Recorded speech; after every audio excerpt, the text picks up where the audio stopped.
To transfer photos from iPhone to HP laptop.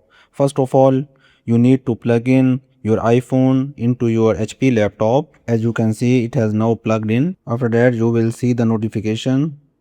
Tap on allow, enter the passcode. After that, go to your HP laptop and search for photos. Here you can see photos app. It's a pre-installed app in Windows. Open it. As you can see, import, click it here. As you can see, connected device Apple iPhone, click it here. It's now loading all the photos from your iPhone. As you can see, all the files have been loaded. If you want to select all photos and videos, you can simply select all and then click on this button.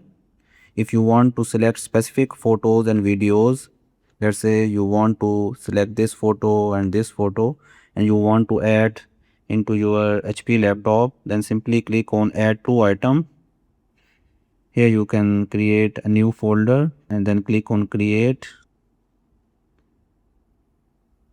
and then click on import. As you can see, all 2 items were successfully imported. Now check it. As you can see, it is now in the camera roll folder. If you go to File Explorer, click on Pictures. Here you can see camera roll folder. Here you can see the 2 photos that I have imported from iPhone to HP laptop. So this is it for this video. If you found this video helpful, hit the like button. If you have any questions, you can ask me in the comment section below.